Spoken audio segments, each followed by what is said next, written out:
menjadi pemuji penyembah, nggak mesti saudara berdiri di sini. Ketika saudara datang kepada Tuhan, ini hatiku Tuhan, ini pujianku Tuhan, ini ucapan syukurku Tuhan. Dan itulah yang dicari Tuhan, korban yang menyenangkan hati Tuhan. Tetapi setiap ibadah beri yang terbaik. Mau melompat, melompatlah. Mau bertepuk tanganlah. Mau bernyanyi, bernyanyilah sungguh-sungguh buat Tuhan.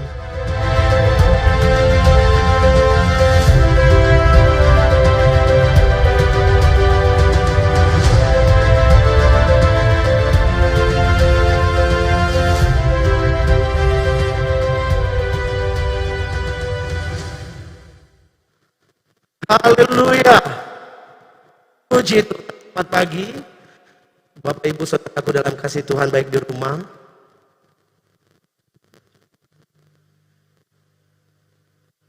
cek 1 2.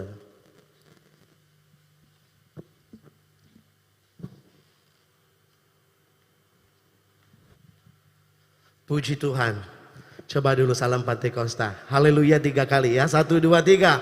Haleluya. Haleluya, haleluya. Bisa beri tepuk tangan buat Tuhan.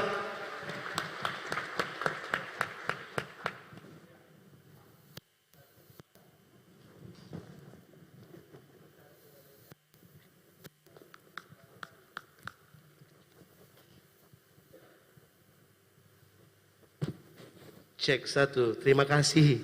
Kita bersyukur kita boleh berjalan bersama dengan Tuhan, amin. Kalau hari ini Bapak Ibu Saudaraku yang di rumah, di Beth Eden maupun di tempat ini, kita rasakan bahwa kita boleh ada karena penyertaan Tuhan yang sempurna dalam hidup kita. Tadi pujian katakan sungguh indah berjalan dengan Tuhan. Ada kedekatan, ada kuasa, ada kekuatan yang melimpah Tuhan berikan dalam hidup kita orang percaya, amin. Dan hari ini tema firman Tuhan yang akan saya bagikan yaitu tentang penyertaan Allah yang sempurna, saudaraku. Kita butuh hari-hari ini, bahkan ketika kita rindu menjadi gereja yang sempurna, kita rindu ada kehadiran Tuhan dalam hidup kita. Bahkan penyertaan Allah yang sempurna itu tidak dibatasi dengan waktu. Dalam segala kondisi dan keadaan Dia selalu hadir dalam hidup kita. Nah, 2 ayat yang pertama saya akan bagikan di dalam 2 Timotius 4 ayat 17 dan 18. Saudara bisa buka di sana 2 Timotius 4 ayat 17 dan 18. Saya akan bagikan buat kita semua demikian firman Tuhan. Tetapi Tuhan telah mendampingi aku dan menguatkan aku supaya dengan perantaraan Injil diberitakan dengan sepenuhnya dan semua orang bukan Yahudi mendengarkannya. Dengan demikian aku lepas dari mulut singa. Ayat 18. Dan Tuhan akan melepaskan aku dari setiap usaha yang jahat. Dia akan menyelamatkan aku sehingga aku masuk ke dalam kerajaannya di sorga. Baginya lah kemuliaan selama-lamanya. Semua katakan amin. Saudaraku, dari 2 ayat ini kita melihat ada 2 tujuan Rasul Paulus sampaikan kepada Timotius anak rohaninya. 2 tujuan tersebut, yang pertama, Paulus rindu dari ayat ini Injil diberitakan dengan sepenuhnya. Pelayanan Paulus tidak menjadi sia-sia. Pelayanan Paulus mendatangkan banyak berkat, ada jiwa-jiwa dimenangkan, khususnya orang bukan Yahudi. Jadi ada orang berkata bahwa Rasul Paulus itu rasulnya orang kafir, di mana dia memberitakan Injil, ya saudaraku, kepada orang-orang yang bukan Yahudi. Ya, tidak sedikit juga ada orang-orang Yahudi yang Paulus datangi. Tetapi lihat tujuan Paulus dalam firman Tuhan yang kita baca tadi. Dia rindu Injil itu diberitakan, pelayanan itu dilakukan dan orang diselamatkan. Itu tujuan yang pertama. Tujuan yang kedua dari ayat yang ke-18, Paulus masuk dalam kerajaannya. Suatu kerinduan kita semua ya. GPDI Mahanaim, kerajaan Allah di tempat ini diperluas, banyak pelayanan, banyak jiwa dimenangkan. Bahkan kerinduan Paulus, dia punya tujuan. Dia bukan hanya dipanggil untuk melayani, tetapi dia berhasil masuk ke dalam kerajaan sorga. Nah tentunya dari dua pencapaian ini saudaraku, bukan perkara yang gampang atau mudah. Ada harga yang harus dibayar supaya Injil diberitakan, supaya masuk dalam kerajaan Allah. Sekali lagi, dua tujuan ini bukan perkara yang gampang sebagai hamba Tuhan, sebagai anak Tuhan. Untuk apa? Untuk kita melayani, memberitakan Injil, terus kita masuk dalam kerajaannya. Saudara tentunya tahu saudaraku, untuk menjadi bagian dalam melayani, untuk masuk dalam kerajaan sorga, setiap kita harus lebih dulu apa? Percaya. Itu adalah dasar pertama. Sebelum Rasul Paulus melayani, memberitakan Injil, dia percaya. Bahkan ketika kita ingin menikmati kerajaan sorga, kita juga harus percaya kepada Yesus Kristus sebagai Tuhan dan Juru Selamat kita. Tetapi setelah kita percaya, maka kita juga wajib berjuang. Wajib mempertahankan, saudaraku, kemenangan yang Tuhan beri dengan menjaga keselamatan itu, dengan menjaga seluruh kehidupan kita, dengan kita bukan jadi penonton, kata Bapak Gembala. Bukti Tuhan sudah selamatkan aku harus memberitakan Injil. Itu Paulus. Kalau kita apa? Jadilah pelayan Tuhan yang rela berkorban bagi Tuhan, hidup melayani Tuhan, bahkan mempertahankan iman percaya kita di tengah tantangan, penderitaan, kesukaran, dan aniaya yang dihadapi oleh gereja akhir zaman. Jadi tidak gampang ya pelayanan yang dilakukan Paulus, dan tidak gampang juga jemaat Mahanaim menjalani hidup hari-hari ini. Percaya kita masih hidup, tetapi harus ada pergumulan, perjuangan.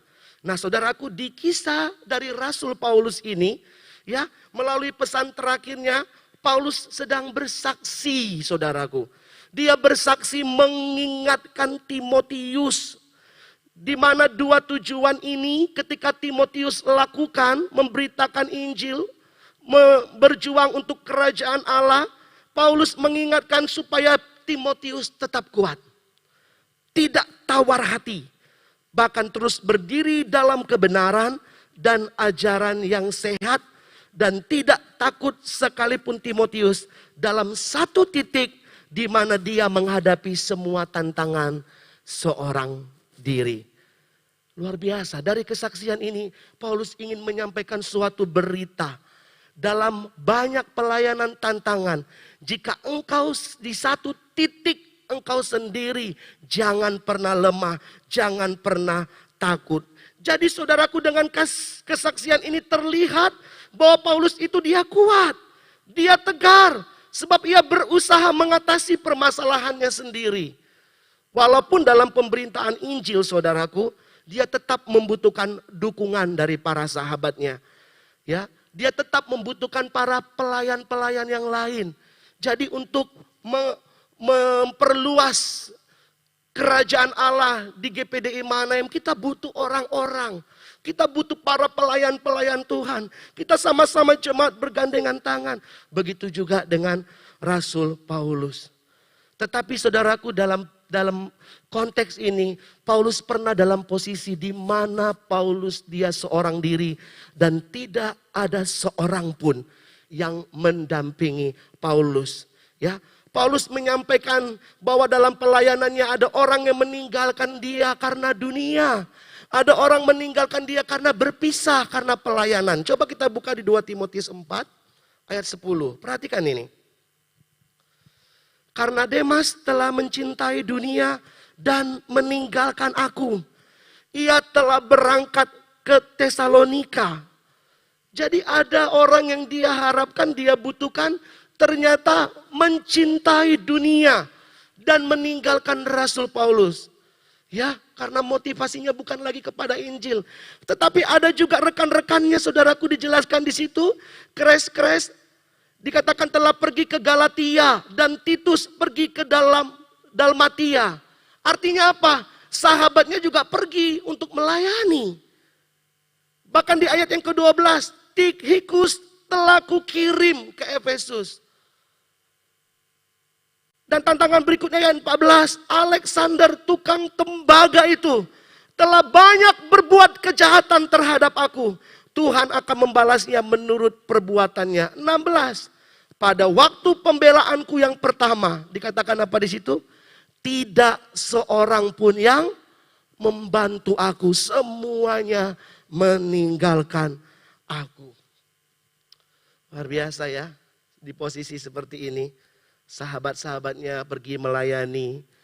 Ya, teman-teman sekerja ada yang mencintai dunia. Bahkan ketika dia di sidang, dia katakan, tidak ada seorang pun yang membantu aku. Semua dikatakan apa? Meninggalkan aku.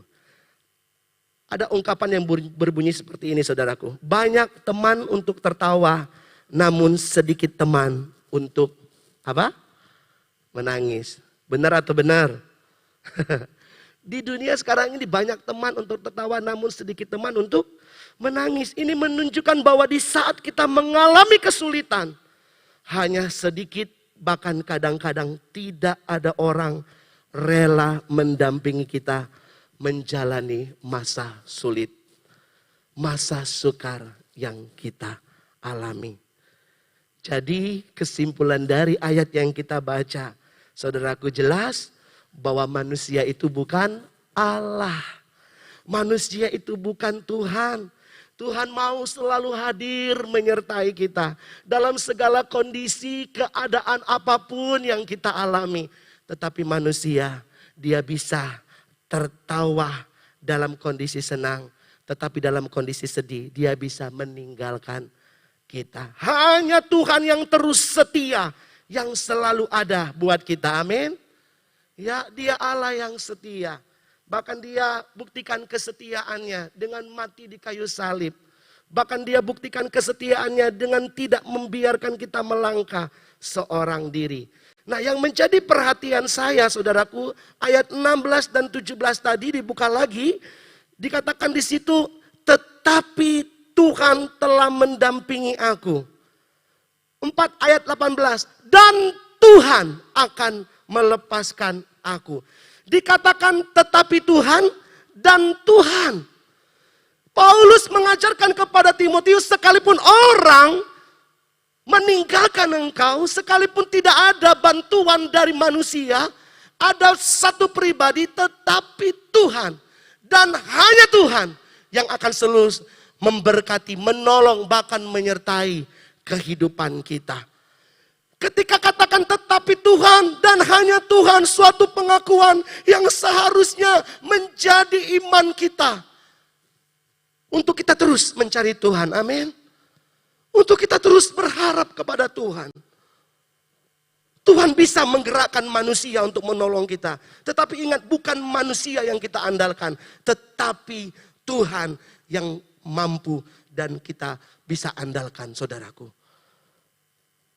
Nah, saya akan dua hal penting yang dari kata tetapi Tuhan yang mendampingi aku. Yang pertama, saudaraku, dua hal penting. Yang penting pertama, tetapi Tuhan telah mendampingi aku.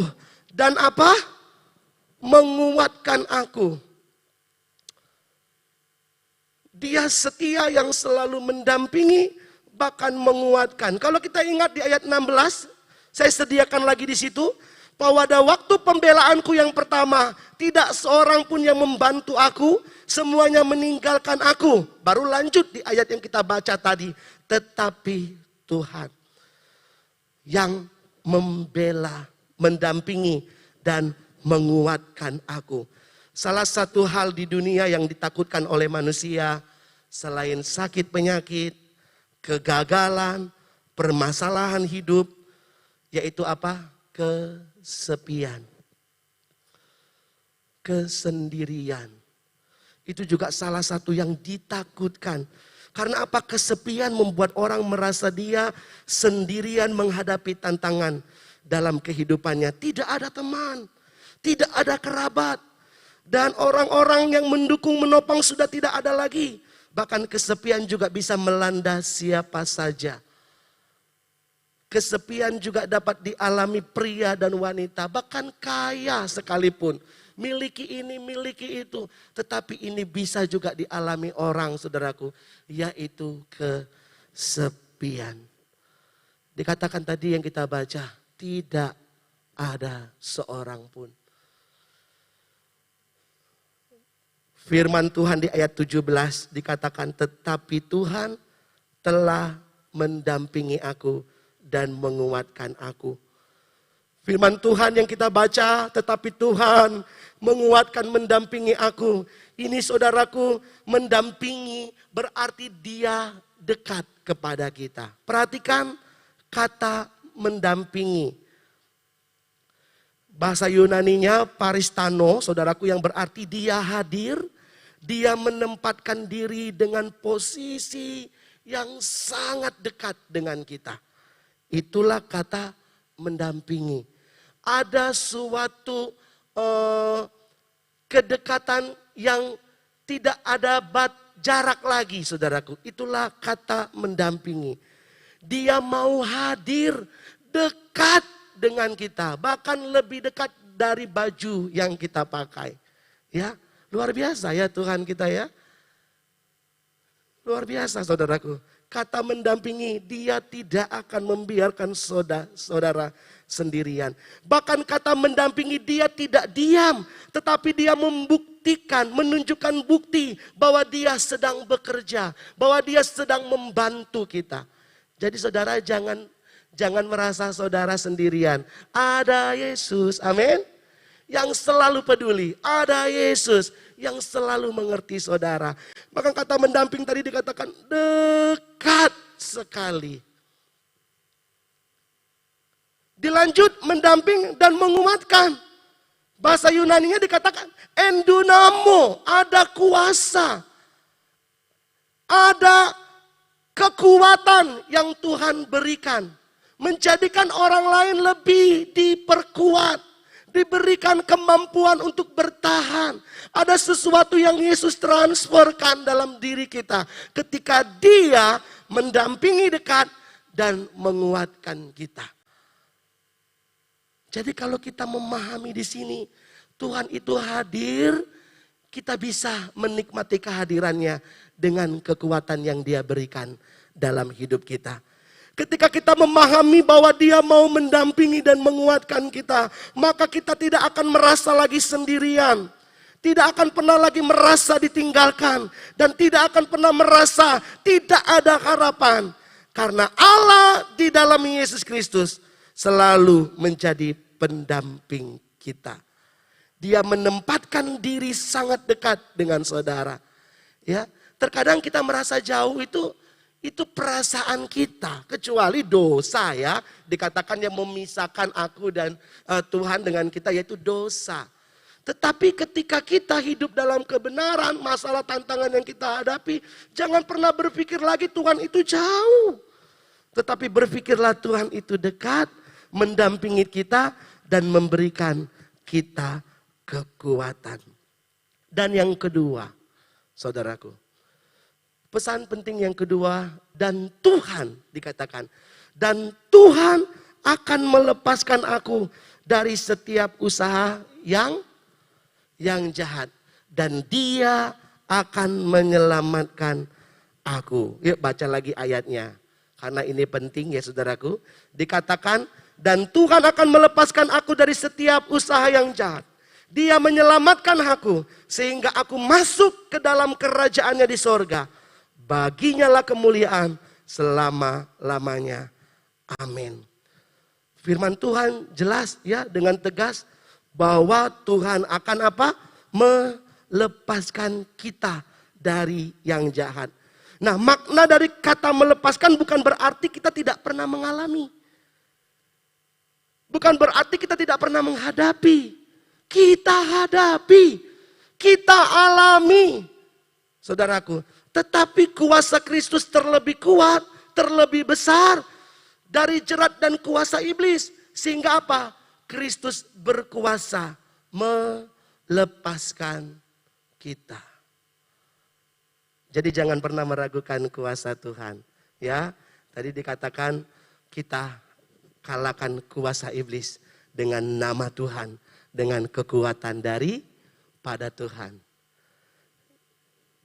Jadi saudaraku, luar biasa ayat ini ya. Dia melepaskan kita. Nah, kita juga diberi pengertian bahwa Tuhan mampu menolong kita orang percaya.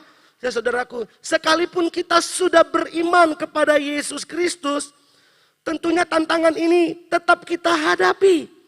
Ada tipu muslihat, ada tipu daya, ada jerat iblis, ada pencobaan, ada penderitaan dari dunia ini. Itu yang kita hadapi sebagai orang-orang percaya. Nah, dikatakan tadi yang jahat. Dikatakan yang jahat di sini menggunakan kata ponairos yang berarti saudaraku ini pekerjaan dari kuasa iblis. Pekerjaan dari kuasa iblis yang berusaha apa? Menggagalkan kita untuk kita mempertahankan kemenangan. Menggoda kita, bahkan menawarkan dosa, membuat jebakan-jebakan untuk menangkap, dan dia berusaha membinasakan kita.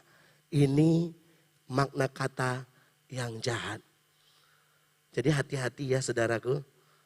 Hari-hari ini iblis berusaha menghancurkan setiap kekristenan kita, menghancurkan setiap rumah tangga, menghancurkan kerohanian kita.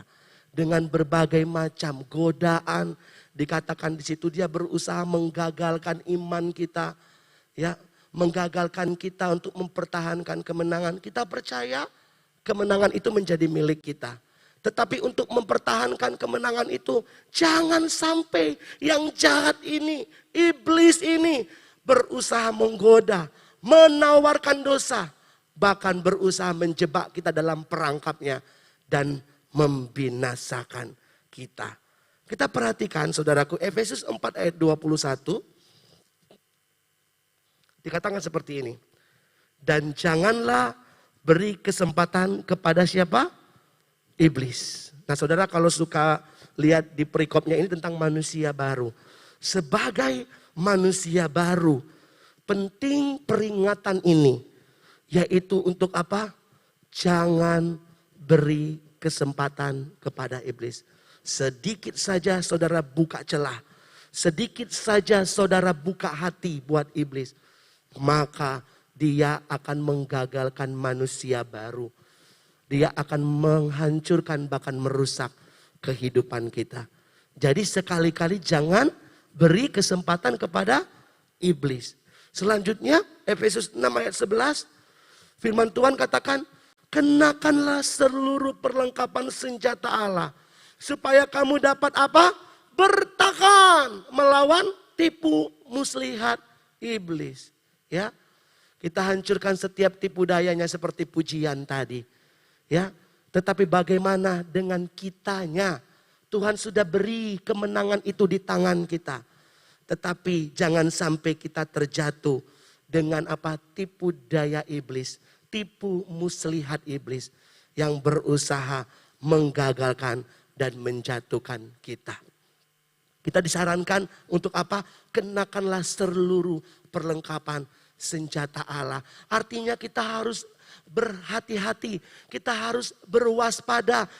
Kapanpun saudaraku, iblis berusaha menggocok kita, ya, berusaha memanakan panah apinya untuk menjatuhkan kita. Tetapi kita perhatikan di sini, kalau kita kenakan seluruh perlengkapan senjata Allah, kalau kita terus berwaspada, maka segala tipu muslihat, segala tipu daya iblis dari setiap kejadian, keadaan hari-hari ini, hati-hati. Iblis berusaha menipu kita supaya iman kekristenan kita gugur. Terkadang iblis pakai dengan kondisi krisis. Iblis pakai dengan keributan. Iblis pakai dengan miskomunikasi. Iblis pakai dengan kondisi yang sulit dalam kehidupan kita. Tetapi hati-hati, tipu muslihat itu dapat menjatuhkan kita. Lanjut dikatakan Yohanes 10 ayat 10. Ini yang dilakukan iblis. Dia mencuri, ya, dia membunuh, dia apa? membinasakan. Ada langkah-langkah yang iblis sedang siapkan. Dia curi, dia bunuh, dia binasakan. Dia curi damai sejahtera kita. Dia curi sukacita kita. Ya, dia bunuh harapan kita. Dia bunuh masa depan kita. Bahkan kita sudah tidak berdaya dan dia membinasakan kita.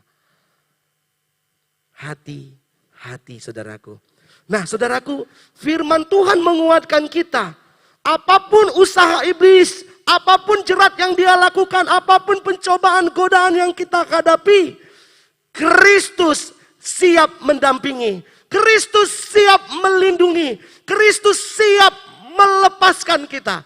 Bahkan menyelamatkan kita. Jadi jangan pernah kita lepas dari Kristus. Amin. Nah lanjut yang terakhir saudaraku. Selanjutnya dikatakan bahwa dia menyelamatkan. Sehingga masuk di dalam kerajaan sorga. Nah menyelamatkan di sini saudaraku yang pertama. Betul kita masuk dalam kerajaan sorga. Karena karya Tuhan Yesus Kristus mati buat kita. Ketika kita percaya maka kita diselamatkan. Kita menikmati kebahagiaan, kita masuk dalam kerajaannya. Itu yang berarti dia menyelamatkan. Ya, bukan jeripaya kita, tetapi melalui pengorbanan Tuhan dan iman percaya kita. Kita boleh menikmati kebahagiaan, kita boleh menikmati kerajaannya. Nah, maksud menyelamatkan yang kedua, saudaraku, ini berarti menyelamatkan, menuntun, saudaraku. Ada tuntunan yang dikerjakan Tuhan, kesanggupan yang Tuhan berikan dalam hidup kita untuk kita sampai ke garis akhir. Bahkan dalam bahasa Indonesia sehari-hari ayat ini dikatakan seperti ini. Ia akan membawa saya dengan selamat ke dalam kerajaannya. Maksudnya apa? Aku udah percaya, terima kebahagiaan, terima kerajaan sorga. Nah maksud penyelamatan yang kedua menyelamatkan ini, Tuhan tidak akan membiarkan kita sendirian untuk berjuang mempertahankan iman kita. Dikatakan ia akan membawa saya dengan selamat. Dia akan membawa saya sampai garis akhir. Dia akan membawa saya. Karena apa? Di Lukas 13 ayat 24, ya, untuk kita masuk dalam kerajaannya itu kita butuh berjuang. Ya, berjuanglah untuk masuk melalui pintu yang sesak itu. Sebab aku berkata kepadamu, banyak orang akan berusaha untuk masuk, tetapi tidak akan dapat. Maksudnya begini saudaraku, untuk kita mempertahankan keselamatan, untuk kita sampai di garis akhir itu, kita tidak mampu dengan kekuatan kita. Ya, tadi jelas ayat firman Tuhan tadi dikatakan, ia membawa aku. Dia pegang tangan saudara. Dia tidak akan membiarkan saudara melangkah dengan sendirian. Bahkan berjuang di sini, bergumul. Berjuang di sini, yaitu berperang saudaraku. Mempertahankan iman. Ia membawa kita, selalu ada, selalu hadir buat kita. Bahkan makna yang ketiga menyelamatkan di sini berarti Kristus akan memberi solusi, jalan keluar dan memberi jawaban terbaik atas segala permasalahan, pencobaan, kesulitan, penderitaan dan pengharapan kita. Dialah solusi, dialah jalan keluar. Dialah sumber jawaban. Dia menyelamatkan setiap hidup kita. Itu sebabnya saudaraku dalam kasih Tuhan, pegang firman Tuhan pagi hari ini. Mengikut Tuhan bukan perkara yang mudah. Ya, mengikut Tuhan bukan cukup satu kali hanya percaya sudah, tetapi mengikut Tuhan ada hari-hari yang kita jalani sepanjang hidup kita. Dengan berbagai duka, dengan banyak air mata, dengan berbagai masalah. Saudaraku, Ingat, penyertaan Allah yang sempurna itu, Dia berusaha akan terus mendampingi, menguatkan, bahkan melepaskan setiap kehidupan kita. Nah, ada ilustrasi video, kiranya ini boleh memberkati kita, di mana Yesus, nama yang hidup, Yesus pribadi yang hidup, selalu hadir buat saya dan saudara. Penyertaannya yang sempurna selalu mendampingi kita dalam sukacita, dalam duka cita, dalam berbagai masalah. Yesus hadir buat saya dan saudara. Bisa dibukakan?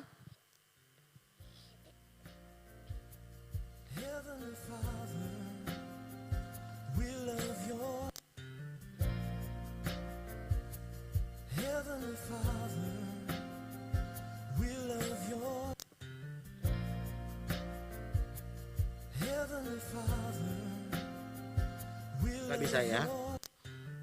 Oke, kalau gak bisa gak apa-apa.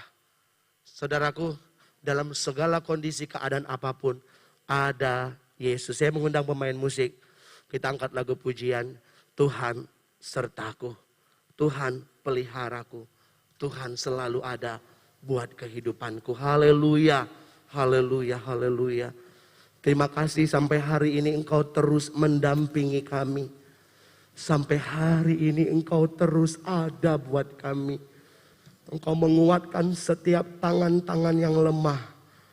Engkau meneguhkan setiap iman-iman percaya kami. Dan Engkau memberikan kemenangan atas setiap kehidupan kami. Terima kasih Tuhan. Terima kasih Yesus. Haleluya, haleluya, haleluya. Haleluya. Yesus Tuhan. Haleluya. Haleluya.